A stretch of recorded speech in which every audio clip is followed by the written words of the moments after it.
નમસ્કાર દર્શક મિત્રો, ધ માહિતી વે યુટ્યુબ ચેનલ વતી હું આપનું હાર્દિક સ્વાગત કરું છું. મિત્રો, આજના વિડીયોની અંદર આપણે એક એવા પ્રશ્ન અંગેની વાત કરવાની છે જે હાલમાં ખૂબ ચર્ચામાં ચાલી રહ્યો છે. હા, થંબનેલ જોઈને તમે સમજી ગયા છો કે આજે આપણે વાત કરવાની છે 13,000 પ્લસ જગ્યાઓ પર પોલીસ કોન્સ્ટેબલ અને પીએસઆઈની ભરતી. હા, 13,000 પ્લસ જગ્યાઓ પર પોલીસ કોન્સ્ટેબલ અને પીએસઆઈની ભરતી, જેના ફોર્મ ક્યારે ભરાશે, એનો સિલેબસ શું રહેવાનો છે તથા એની એક્ઝામ રનિંગ પહેલાં આવશે કે લેખિત, તે અંગેની સંપૂર્ણ ડિટેલ આપણે આ એક જ વિડીયોમાં મેળવવાની છે.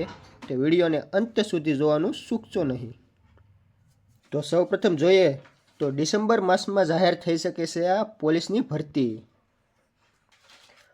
પોલીસ ભરતીને લઈ મોટા સમાચાર. આશરે 13,000થી વધુ જગ્યા પર પોલીસમેનની જાહેર થઈ શકે છે ભરતી.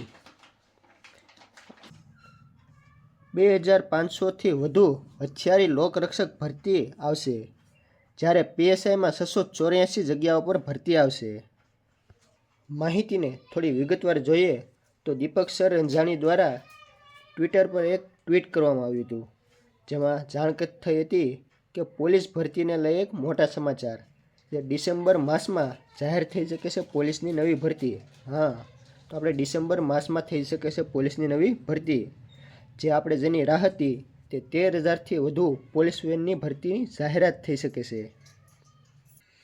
આશરે 13,000થી વધુ પોલીસમેનની ભરતીની જાહેરાત થઈ શકે છે. જેમાં આપણે વિગતવાર વાત જોઈએ તો બિન હથિયારી તો 7,000થી વધુ ભરતી થઈ શકે છે. બિન હથિયારીમાં કેટલી ભરતી આવશે કે 7,000થી વધુ. જ્યારે હથિયારી લોકરક્ષકમાં જોઈએ તો એમાં 2,500થી વધુ ભરતી આવશે. જ્યારે 3,000થી વધુ ભરતી આવી શકે છે એસઆરપી. અને અંતે જોઈએ તો પીએસઆઈમાં 684 પદો પર ભરતી આવવાની છે. આમ કુલ 13,000 ભરતી છે, જેમાં 7,000થી વધુ બિન હથિયારી, જ્યારે 2,500થી વધુ લોકરક્ષક અને 3,000થી આજુબાજુ સીઆરપીએફની ભરતી છે. અને પીએસઆઈની વાત કરીએ તો એમાં 684 પદ છે. આમ કુલ આપણે 13,000 પ્લસ ભરતી થવાની છે. 12,000 લોકરક્ષકની થયેલી ભરતી, જે હાલ આપણે 2025માં થઈ હતી, તે હવે અંતિમ તબક્કામાં છે. એટલે કે એનું ડોક્યુમેન્ટ વેરિફિકેશન થઈ ગયેલું છે, પરંતુ જે ફાઇનલ મેરિટ લિસ્ટ આવ્યું નથી. જ્યારે પીએસઆઈનું ફાઇનલ મેરિટ લિસ્ટની વાટે અટકેલું છે. તો હવે પોલીસમેનની નવી ભરતીની તૈયારી શરૂ થઈ ગઈ છે. પોલીસમેન બનતા લોકો માટે અંતમાં મળી રહે છે સારા સમાચાર. તો આપણા દિવાળી પરના સારા સમાચારમાં જોઈએ તો આપણે 13,000થી વધુ જગ્યાઓ પર ભરતી આવે એ ડિસેમ્બર માસમાં આવવાની છે. આગળ વાત જોઈએ એ પહેલાં એક શેર જોઈ લઈએ કે બસ હવે ભગવાન એકવાર આ ખાખી અપાવી દે, કે બસ હવે ભગવાન એકવાર આ ખાખી અપાવી દે, પૂરી જિંદગી એનો દીવાનો બની રહીશ, ને પૂરી જિંદગી એનો દીવાનો બની રહીશ.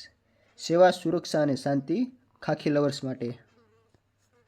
આગળ વાત કરીએ તો મળતી માહિતી મુજબ ઓફિશિયલ નોટિફિકેશન ડિસેમ્બર મહિનામાં આવી શકે છે. અને તેના ફોર્મ નોટિફિકેશન આવ્યા બાદ જ શરૂ થશે.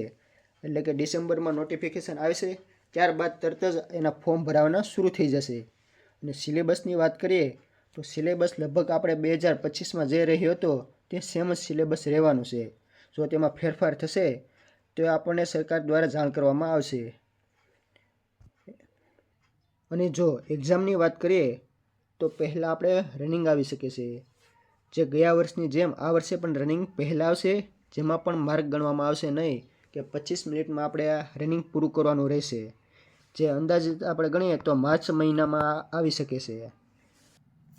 લેખિત પરીક્ષાની વાત કરીએ એટલે કે રાઇટિંગ એક્ઝામ એ રનિંગ થયા બાદ અંદાજિત ઓગસ્ટ મહિનામાં એટલે કે 8મા મહિનાની આસપાસ આવી શકે છે. જો તમને અમારો વિડીયો ગમ્યો હોય તો વિડીયોને લાઇક કરો, શેર કરો અને સાથે અમારી આ ચેનલને સબસ્ક્રાઈબ પણ કરી લેજો. ફરી મળીશું આવતા નવા વિડીયોમાં.